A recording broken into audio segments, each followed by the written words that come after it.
Assalamualaikum warahmatullahi wabarakatuh.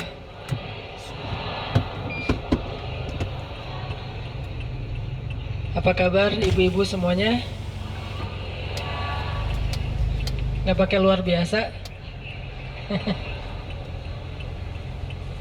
Ini hari ini pengajian calon-calon mertua. Ya Pak. Kalau biasanya hari Rabu itu Bu ngaji buat calon menantu. Kalau hari ini insya Allah saya akan banyak mention ya yang dulu kita omongin, karena banyak kelihatan calon mertua yang solehah. Ini di sebelah sini udah pada siap Bu. Alhamdulillahirrabbilalamin. Alhamdulillahi wa kafa. Wassalatu wassalamu ala rasulillahil mustafa wa ala alihi wa sahbihi ahli siddiqi wal wafa. Pertama-tama kita panjatkan puji dan syukur kepada Allah Subhanahu wa taala atas nikmat usia yang Allah berikan kepada kita. Gak berasa sekarang kita udah berada di akhir atau di penghujung bulan Sya'ban. Kurang dari 1 minggu lagi insya Allah kita akan kembali bertemu dengan bulan suci Ramadan. Dan mudah-mudahan Allah Subhanahu wa taala memberikan kita kesempatan tahun ini bisa berpuasa Ramadan. Tidak ada satu halangan pun kecuali sesuai dengan fitrah, yaitu ibu-ibu. Mudah-mudahan tetap sehat sampai selesai Ramadan dan seterusnya. Mudah-mudahan masih Allah berikan usia, diberikan kekuatan, dan yang terpenting adalah diberikan hidayah iman. Karena kalau nggak dikasih hidayah iman, gimana pun kita kuat, tetap aja tidak bersemangat dalam beramal soleh. Ibu-ibu dan teman-teman sekalian yang dirahmati Allah Subhanahu wa taala, hari ini dalam rangka menyambut datangnya bulan suci Ramadan, coba kita renungkan beberapa hal yang mudah-mudahan ini bisa jadi booster, bisa jadi penyemangat buat kita supaya lebih maksimal lagi dalam beribadah di bulan Ramadan. Salah satu di antara hal yang keren dalam bulan Ramadan itu adalah bulan Ramadan, terutama buat orang-orang yang berpuasa, adalah bulan doa. Bulannya doa. Makanya kalau kita perhatiin di dalam paragraf ayat tentang puasa Ramadan, nanti setelah Allah ngomong tentang kewajiban berpuasa, di bawahnya tuh ada ayat tentang motivasi dan janji Allah untuk hamba-hamba yang berdoa setelah dia berpuasa. Kalau kita perhatiin di dalam surat Al-Baqarah ayat 183 sampai 187, itu kan ayat tentang Ramadan tuh. Kalau yang paling populer mah 183 sampai 185 ya. Sebetulnya ayat tentang Ramadan di dalam paragraf itu dari 183 sampai 187. Kalau 183 sampai 185 itu ngomongin tentang fikih puasa. Terus 187-nya ngomongin tentang adab-adab berpuasa, terutama bagi suami istri. Dan kalau hari ini akan kita bahas, biasanya Rabu saya nggak akan bahas ini Bu, 187.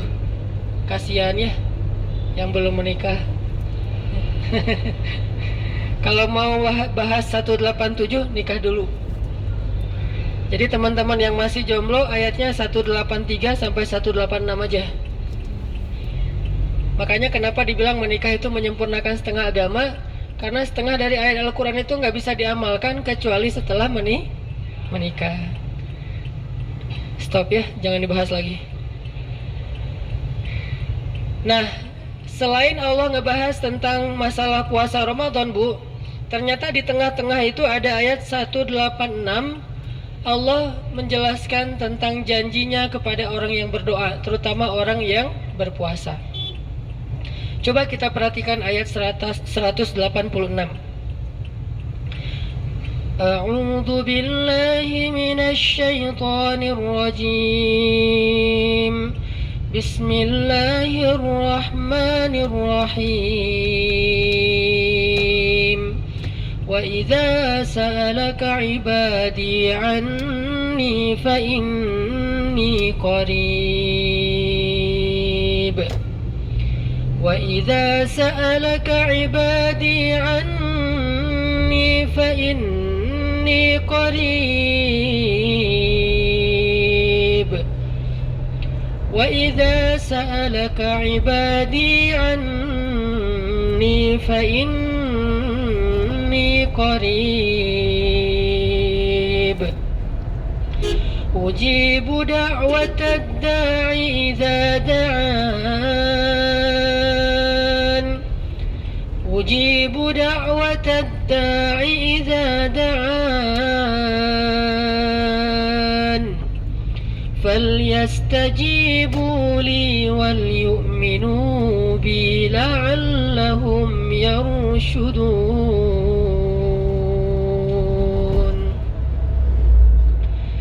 Dan jika hamba-hambaku bertanya kepadamu tentang aku, maka sesungguhnya aku adalah dekat. Aku memperkenankan permintaan setiap orang yang meminta jika dia meminta kepadaku. Maka hendaklah mereka memenuhi perintahku, dan hendaklah mereka beriman kepadaku, supaya mereka mendapatkan petunjuk. Shadaqallahul Azim.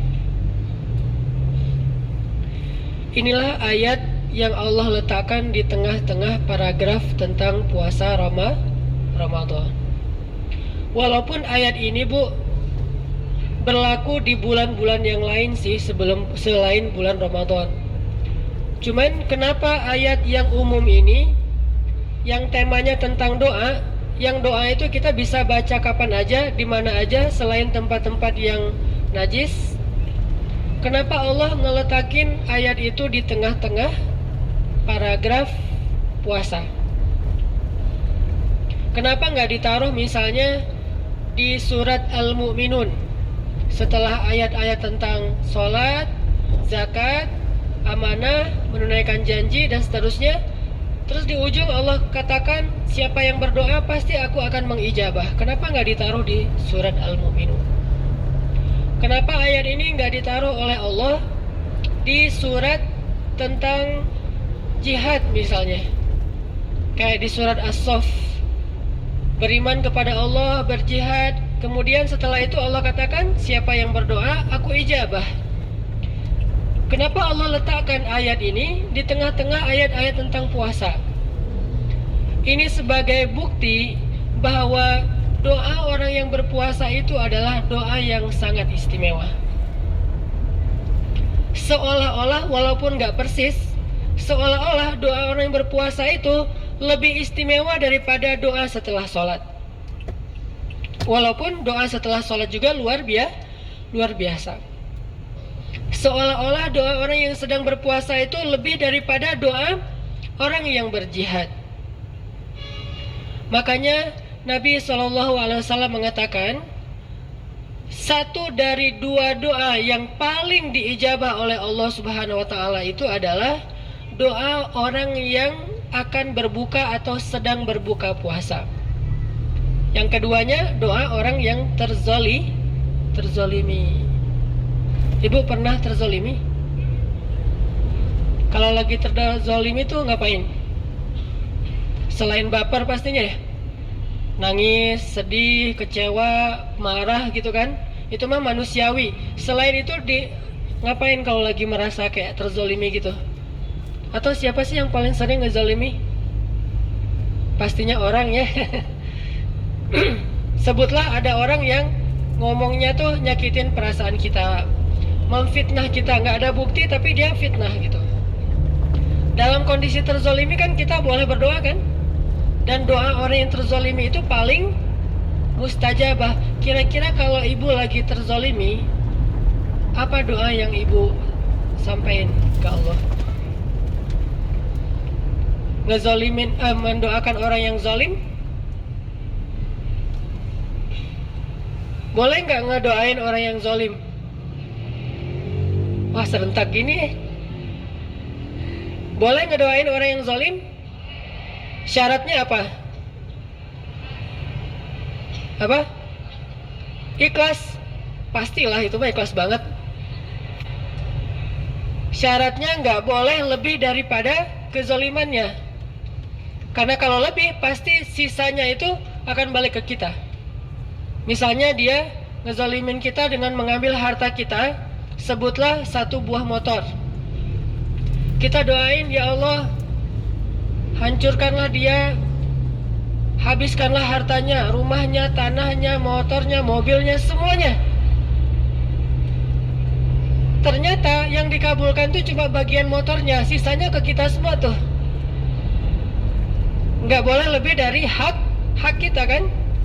Cuman ada yang lebih keren bu, daripada ngedoain yang buruk-buruk untuk orang yang terzolimi.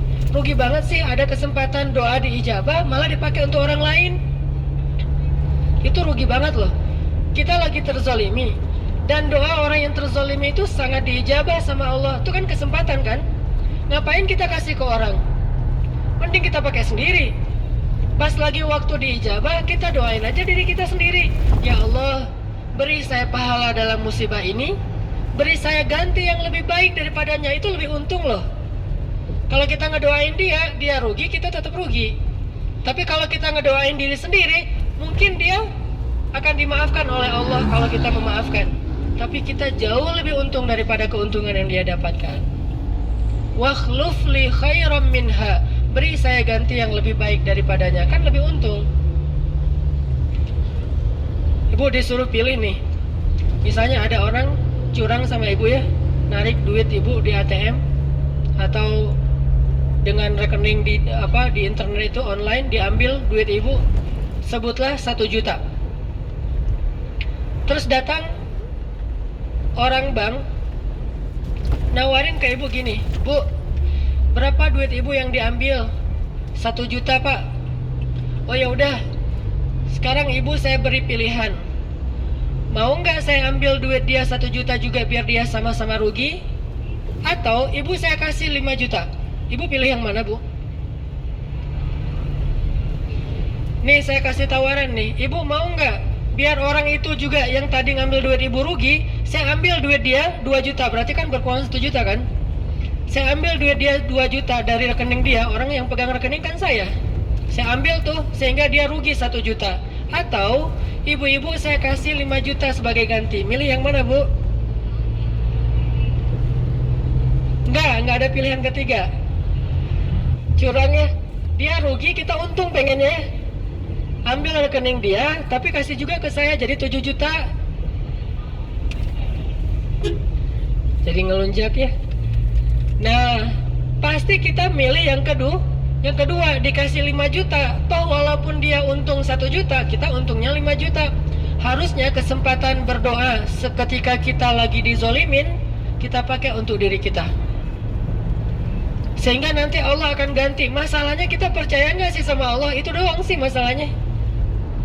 Percaya nggak kita sama Allah? Kalau kita lagi dizolimin, kita doa kayak doa Ummu Salamah tadi, terus Allah bakalan ngasih kita ganti yang lebih baik dari itu. Itu doang sih masalahnya. Percaya apa? Enggak. Kayak kita ditikung gitu.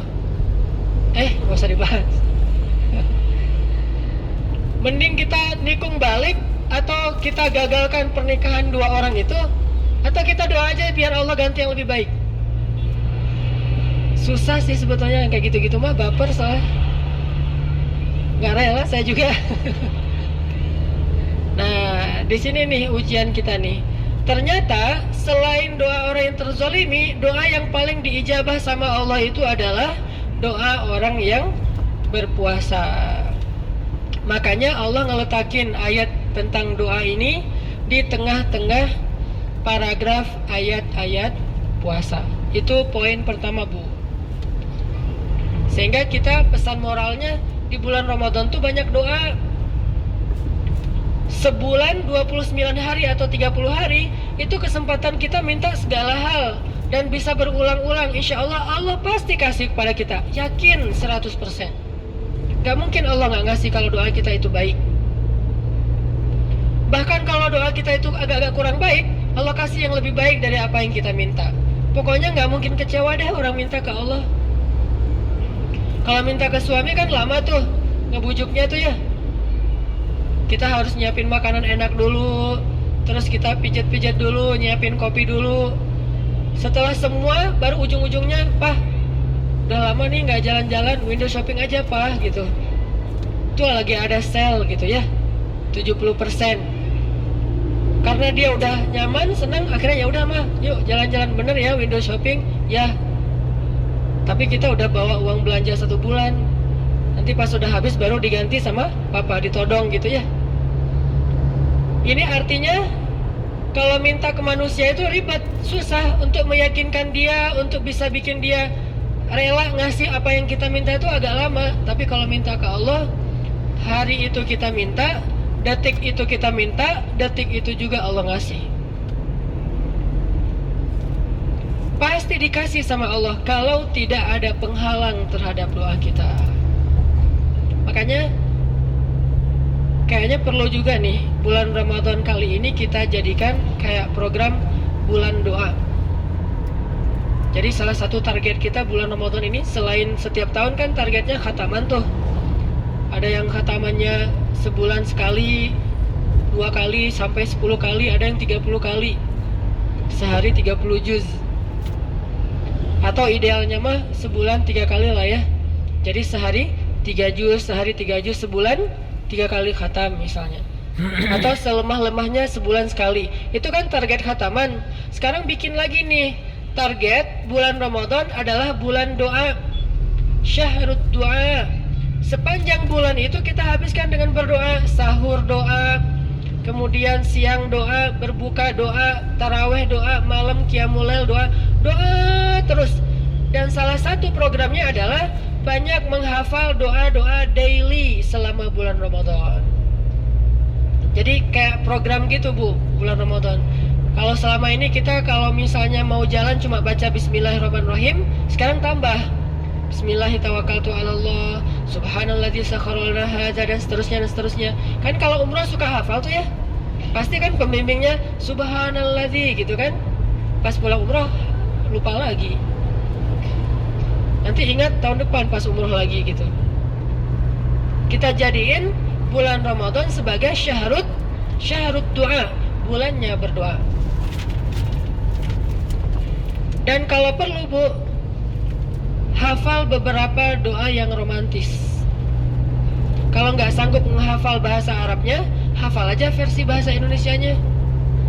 Cari itu doa-doanya Ustadz Arifin, doa-doanya Ustadz Yusuf Mansur, doa-doanya para ulama-ulama kita yang kan bagus-bagus tuh doanya tuh. Ada di Google, ada di YouTube, tinggal ibu-ibu catat. Kalau nggak hafal, baca aja pas doa. Ya Allah, ntar contekannya di mana ya? Kecuali dalam sholat tuh nggak boleh. Kalau di luar sholat boleh banget doa pakai bahasa Indonesia, bahasa Sunda, bahkan bahasa isyarat juga boleh.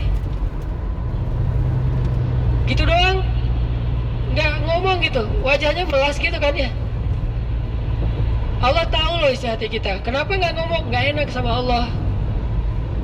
Ada orang yang doanya pakai bahasa isyarat. Nabi itu pernah doa minta pindah kiblat pakai bahasa isyarat. Nggak pernah Nabi ngomong, ya Allah pindahin dong kiblat. Males kalau ke Masjidil Aqsa gitu. Soalnya diledekin mulu sama orang Yahudi. Kan gitu ceritanya. Karena Nabi nggak enak hati, Masjidil Aqsa juga masjid yang suci, tanah yang diberkahi, terus minta dipindah ke Mekah gitu, rasanya nggak enak gitu. Akhirnya Nabi cuma ngelihat ke langit doang.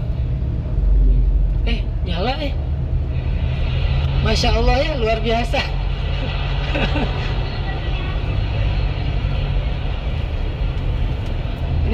Bener nih, luar biasa. Saya lihat lagi ntar padam deh kayaknya. Udah nggak diijabah, udah riak soalnya. Jadi Nabi itu cuma ngelihat ke atas doang tuh bu, ngelihat ke atas, pulang. Besoknya pergi ke atas bukit yang agak tinggi, ngelihat ke atas lagi, pulang. Sampai beberapa hari kayak gitu, terus turun ayat. Qad nara taqalluba wajhika fis samaa falanwalliyannaka qiblatan tardaha. Kami udah lihat gimana kamu setiap hari itu menengadah ke langit, kata Allah. Sekarang kami pindahin deh kiblatnya ke arah yang kamu suka. Allah kok tahu? Alimun bidzatis sudur. Allah kan tahu isi hati hambanya. Isi hati kita dalam ilmu Allah itu sama jelasnya dengan ucapan kita loh bu, nggak ada bedanya. Kalau kita kan nebak-nebak isi hati orang ya, kayaknya dia sih sayang juga sama saya, cuman emang orangnya agak jaim gitu, nebak-nebak. GR namanya kan. Udahlah, kamu mah jujur aja, kamu cinta kan sama saya.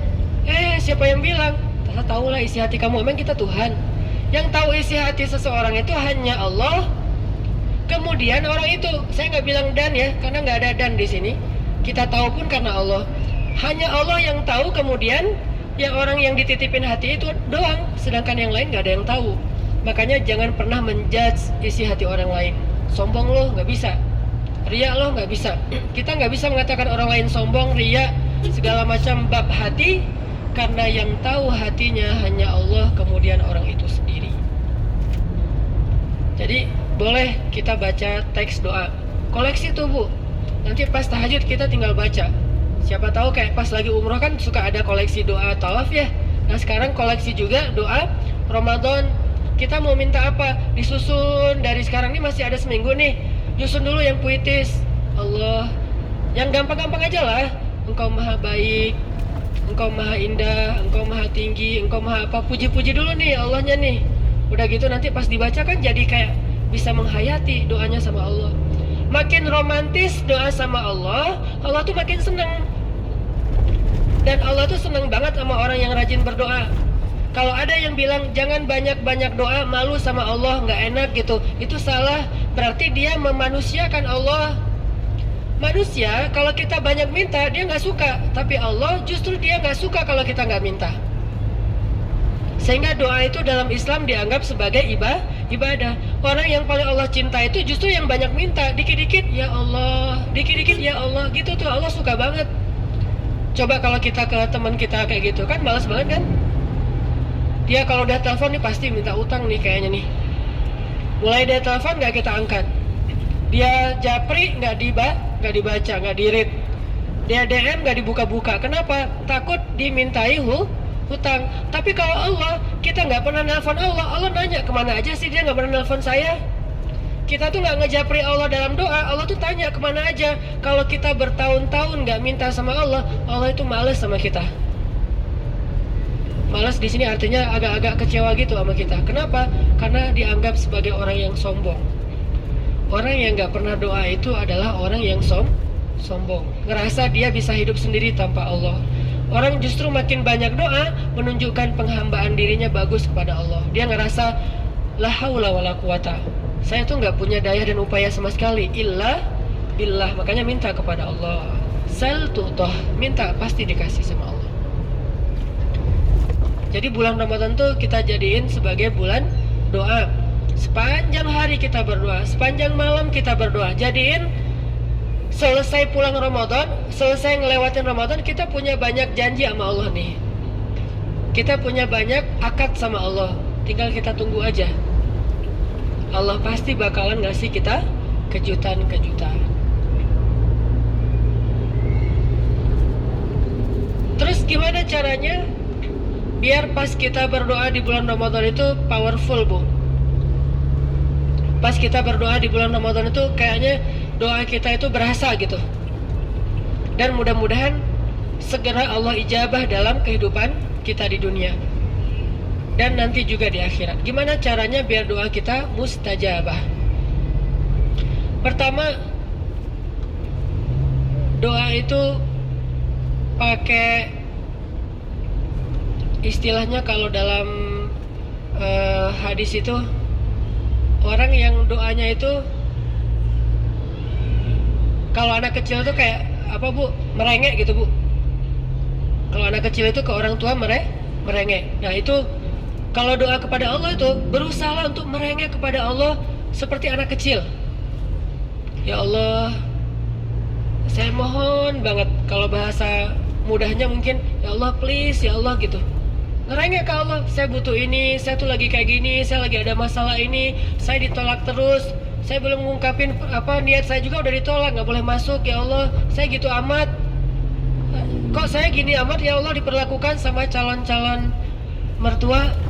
Ya Allah beri hidayah kepada calon mertua saya. Tiba-tiba calon mertua rajin ngaji nih, dengerin hadis, wahai calon-calon mertua yang solihah, jika ada seorang pemuda yang akhlaknya baik datang melamar putrimu, jangan ditolak, kata Nabi. Gitu kan teman-teman? Itu hadis loh bu ya, bukan kata saya bu. Saya udah menunaikan janji ya. Jadi bulan Ramadan gak ada janji. Ini barakallah luar biasa nih.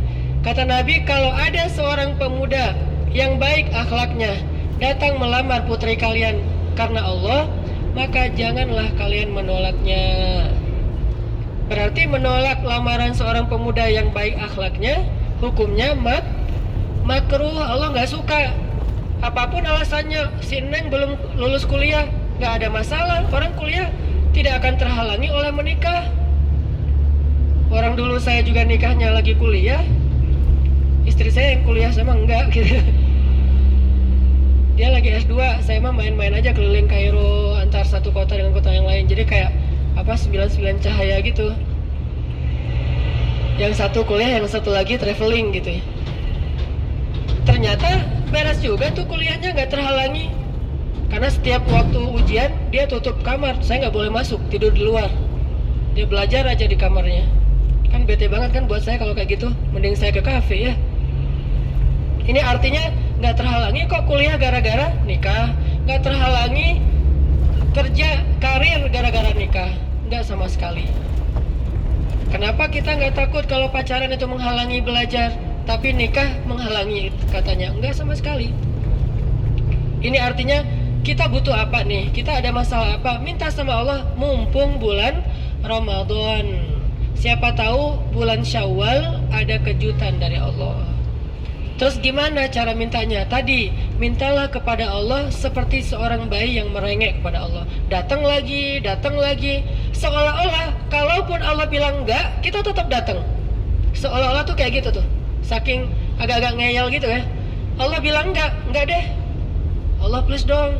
Enggak, please Allah. Enggak, please. Gitu tuh datang ke Allah. Tapi kan Allah nggak mungkin bilang enggak kan ya. Jadi kalau Allah bilang enggak aja kita datang melulu, gimana kalau Allah nggak pernah bilang enggak? Masa kita males datang? Seolah-olah Allah bilang enggak aja kita datang lagi. Tapi kenyataannya Allah tuh nggak pernah bilang enggak, pasti bilang iya. Iya, ya Allah please, kan iya. Iya ya Allah, mohon ya. Iya.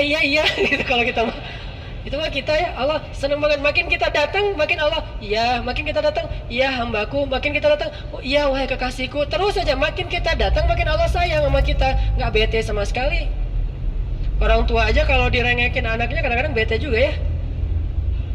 Akhirnya misalnya dikasih ke pembantu gitu, ini anaknya bawa nih, dibawa aja. Kenapa? Orang tuanya bete karena anaknya merengek terus. Tapi kalau Allah nggak kayak gitu, sebaliknya, makin kita merengek kepada Allah, makin Allah tuh sayang sama kita.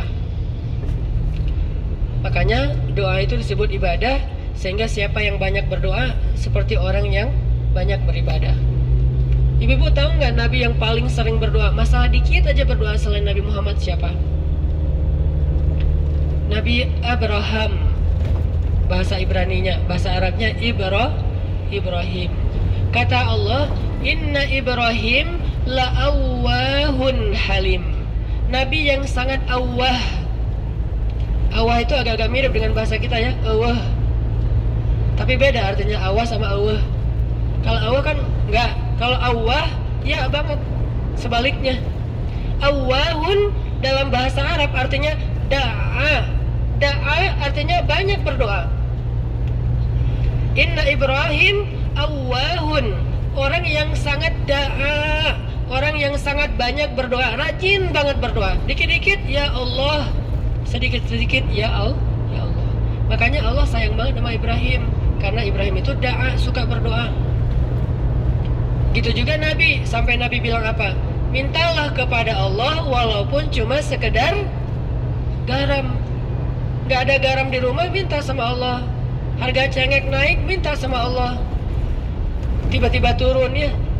Kenapa tiba-tiba turun? Sekehendak Allah, suka-suka Allah. Harga BBM naik, minta sama Allah. Sesimpel apapun. Kita kayak kehilangan sesuatu tuh, kayak kehilangan bros gitu kan. Kan kita punya banyak bros, tapi biasanya kayak OOTD kan, ada bros khusus sesuai dengan baju. Kalau bajunya hitam, brosnya pakai yang black on black gitulah. Terus bajunya bunga-bunga, brosnya rose.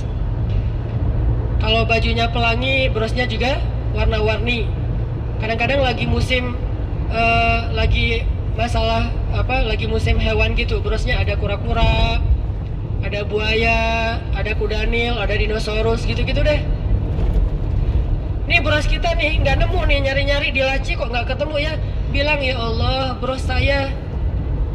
Ini bukan mempermainkan Allah ya. Kalau itu sesuatu yang kita butuhin, kenapa nggak minta sama Allah dulu, baru minta kepada manusia? Nabi itu ada masalah dikit, doa, sholat 2 rakaat, doa, sholat 2 rakaat. Sholat apa namanya? Sholat request, sholat hajat bu. Sholat karena ada request sesuatu. Kan kata sahabat, annan nabiyya idza hasibahul amru fazi'a ila sholah. Nabi itu kalau ada masalah dikit, sholat. Kayak ada seorang anak kecil di, kalau nggak salah di Mesir, anak SD bu, pulang sekolah sepatunya hilang. Biasalah disembunyiin sama teman-temannya gitu. Dia nyari-nyari sepatu saya mana, karena udah nyari-nyari nggak nemu, akhirnya dia pergi ke musola sekolah, sholat 2 rakaat. Gurunya ngelihat teman-temannya pada pulang, kok dia sholat. Ditanya sama gurunya, Dek, kenapa kamu masih di sini nggak pulang? Belum dijemput ya? Enggak, rumah saya dekat. Terus kenapa nggak pulang? Saya sholat dulu. Sholat apa? Saya minta sama Allah sepatu saya nggak ketemu. Sepatunya nggak ketemu, mintanya kepada Allah. Akhirnya Allah yang mendatangkan guru untuk kepo gitu, nanya ke dia, kenapa kamu sholat? Itu cara Allah menolong hambanya. Akhirnya gurunya yang nyari, nemu tuh, diumpetin di kolong meja sama teman-temannya. Ini artinya minta sama Allah walaupun hal yang paling kecil sekalipun. Apalagi hal-hal yang besar, musibah-musibah besar dalam kehidupan kita. Jadi pertama, kalau mau doanya diijabah, merengeklah sama Allah kayak Nabi Zakaria di awal surat Maryam. Allah, rambut saya udah beruban, tulang saya udah lemah, istri saya juga mandul, saya belum punya anak, usia kita udah tua berdua, tapi beri saya anak ya Allah, 1 aja. Kalau bisa sih walaupun 1, yang keren ya Allah. Keren di sini artinya yang lembut, yang soleh, yang pintar, yang berbakti, yang akhlaknya mulia, yang terpilih, yang istimewa. Wah, kriterianya banyak banget. Akhirnya kata Allah, ya Zakaria, wahai Zakaria. Setelah Nabi Zakaria merengek terus, ya Zakaria, inna nubashiruka bighulam. Berbahagialah wahai Zakaria, kamu akan punya anak laki-laki. Ismuhu Yahya, namanya adalah Yahya. Siapa yang ngasih nama anak Zakaria? Allah. Kalau kita nyari namanya di Google, googling dulu nih, nama yang bagus apa keluar, nama-nama Islami gitu ya. Walaupun kadang-kadang aneh-aneh juga tuh. Nama tapi kalimat. Dalam bahasa Arab itu nama ya nama, kalimat ya kalimat. Ada juga di kita nama kalimat. Kayak saya pernah cerita, nama bahasa Indonesianya bagus, pas di Arabin jadi agak-agak unik. Bahasa Sundanya Cecep, kan bagus kan ya? Cecep artinya apa? Kasep. Kalau bahasa Arabnya Wasim, terus jadi bahasa Inggris Bahasa Inggrisnya apa Wasim teh? Nah, itu bahasa Arab tuh. Wasim, bahasa Sundanya Cecep. Pas pergi ke Mesir, tanya Ismake, nama kamu siapa? Cecep. Zai Ba'ro, gimana cara baca Cecep dalam bahasa Arab? Tidak ada huruf C. Ya udah pakai shin aja, ship. Dan dalam bahasa Mesir, ship itu artinya sendal jepit. Padahal di kita mah udah bagus, sampai di sana berubah gitu artinya. Sedangkan Yahya namanya tuh dari Allah langsung loh, Bu. Jadi kalau ibu-ibu punya cucu atau anak laki-laki, salah satu nama terbaik itu adalah Yahya, itu nama dari langit. Makanya saya tuh dari dulu tuh pengen banget punya anak laki-laki dan mau saya kasih nama Yahya. Alhamdulillah Allah kasih, langsung saya kasih nama Yahya. Ditambah ujungnya Ayyash, karena salah satu mujahid Palestina idola saya itu adalah Yahya Ayyash. Dan Yahya dan Ayyash itu artinya sama sih. Kalau untuk cewek Aisyah, kalau untuk laki-laki Ayyash, itu sama artinya. Ismuhu Yahya lam naj'al lahu min qablu samiyya. Gak ada anak seperti itu selama ini. Yahya banget tuh. Satu, merengek ke Nabi Zakaria, ya Allah, ya Allah, ya Allah, terus saja gitu. Seandainya Allah, walaupun gak mungkin ya, seandainya kurang lebih atau kayak seolah-olah Allah bilang enggak, tetap minta, pasti Allah kasih. Yang kedua, biar doa kita tuh diijabah, terutama doa tentang kebaikan-kebaikan, bukan tentang pertolongan dalam musibah ya, tentang suatu kebaikan. Khususnya doa orang tua untuk anak nih. Kalau pengen doa kita untuk anak kita diijabah, doalah dengan ghibtoh. Pernah dengar nggak Bu ghibtoh? Ghibtoh itu artinya cemburu. Jadi kalau misalnya ibu-ibu cemburu kepada orang yang solih, cemburunya tuh cemburu berat, pengen banget punya anak kayak dia, itu namanya ghibtoh. Berdoalah, ya Allah, saya pengen punya anak kayak orang itu tuh yang solih, Allah kasih tuh. Itu salah satu rahasia doanya diijabah. Dan itu terbukti kepada Zakaria juga. Zakaria itu ngeghibtohin Maryam. Kan yang ngasih pemeliharaan kepada Maryam di Masjid Al-Aqsa kan Zakaria. Suatu hari Zakaria bawa makanan ke dalam mihrab Maryam. Maryamnya udah punya banyak makanan, seger lagi tuh buah-buahannya. Zakaria nanya, "Anna laki hadza ya Maryam?" Kamu dapat dari mana makanan ini wahai Maryam? Kata Maryam, "Huwa min indillah."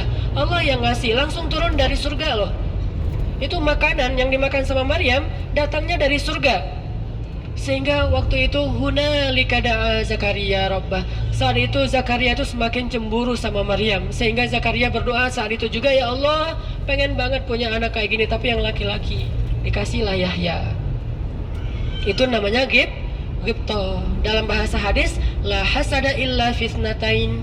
Gak boleh kita cemburu kecuali kepada dua orang. Salah satunya ulama, yang kedua orang yang dermawan, bukan orang kaya. Gak perlu cemburu ke orang kaya, cemburunya ke orang dermawan. Dan saya ngerasa saya tuh jadi kayak gini nih, hasil ghibtoh ibu saya. Saya sering cerita tuh, dulu ketika ibu saya mengandung saya sekitar 7 bulan, di Aceh itu ada musabaqah tingkat nasional tahun 81 gitu. Duh, ketahuan usianya salah ngomong. Tahun 81. Tapi saya masih usia penduduk surga, Bu. Ibu tahu penduduk surga usianya berapa? 30 sampai 40. Jadi yang belum 30 belum nih. Yang udah lewat 40 enggak deh. Pokoknya penduduk surga itu usianya antara 30 sampai 40. By the way, ini mah gimmick doang, intermezzo. Nah, tahun 81 itu ada musabaqah tingkat nasional di Aceh. Pas penutupan kan pengumuman gitu. Juara 1 musabaqah cabang tilawah tingkat anak-anak jatuh kepada Yanis Yahya, anak Aceh, usia 12 tahun, suaranya bagus, ngajinya enak, juara 1. Pas penutupan, closing, dia disuruh tampil lagi sebagai penampilan penutup. Ibu saya dengerin dia ngaji, ibu saya nangis, terharu sambil ngusap-ngusap kandungannya. Ibu saya bilang, ya Allah, jadikanlah anak di dalam kandungan saya itu kayak gitu tuh. 12 tahun kemudian saya juara musabakoh tingkat nasional bagian tilawah tingkat anak-anak di Pekanbaru. Persis 12 tahun. Ibu saya bilang, nih doa saya 12 tahun yang lalu ketika musabakoh di Aceh. Coba lihat, ajaibnya Giptoh. Sekarang kita nggak giptohin siapa? Kalau nggak punya siapa-siapa untuk kita giptohin,